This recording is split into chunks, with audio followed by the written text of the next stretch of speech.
ప్రపంచవ్యాప్తంగా health emergency ప్రకటించింది world health organisation. Ebola వ్యాప్తి నేపథ్యంలో ఈ నిర్ణయం తీసుకుంది.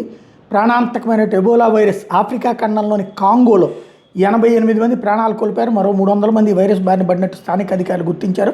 కాంగో పొరుగు దేశమైన ఉగాండాలో కూడా వైరస్ ఆనవాళ్లు బయటపడ్డాయి. నేపథ్యంలో ప్రపంచ ఆరోగ్య సంస్థ గ్లోబల్ హెల్త్ ఎమర్జెన్సీ ప్రకటించింది. దీనివల్ల ప్రపంచ దేశాలకు తక్షణ ముప్పు లేకపోయినా కాంగో పొరుగు దేశాల్లో వేగంగా వ్యాపించే ప్రమాదం ఉందని హెచ్చరించింది. ఇతర దేశాలు ఇప్పటికే పలు కేసులు నమోదైనట్టు చెప్పింది. 1976లో కాంగోలో ఎబోలాను తొలిసారి గుర్తించిన ఇది 17వసారి వ్యాప్తి చెందడం అని వెల్లడించింది.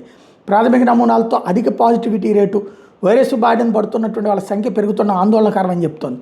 ఈ వైరస్లు ప్రత్యేకంగా ఆమోదించిన చికిత్సలు, వ్యాక్సిన్ లేకపోవడం వల్ల దీన్ని వెంటనే అరికట్టడం కూడా అసాధ్యమని వరల్డ్ హెల్త్ ఆర్గనైజేషన్ చెప్తోంది. జాతీయ విపత్తు అత్యవసర నిర్వహణ యంత్రాంగాలను క్రియాశీలం చేయాలని, సరిహద్దుల వెంబడి స్క్రీనింగ్ చేపట్టాలని ప్రపంచ దేశాలకు సూచించింది. అదే సమయంలో వైరస్ భయంతో సరిహద్దులను మూసివేయొద్దని, ప్రయాణ వాణిజ్యాంక్షలు విధించవద్దని కోరింది. వైరస్ లక్షణాలు ఉన్నవాళ్ళు ఇతర దేశాలకు వెళ్ళొద్దని చెప్పింది. వ్యాధి నిర్ధారణ అయిన వాళ్ళని వెంటనే క్వారంటైన్ చేసి వాళ్ళతో సంబంధం ఉన్న వాళ్ళకి వైద్య పరీక్షలు నిర్వహించాలని కాంగో ప్రభుత్వానికి సూచించింది.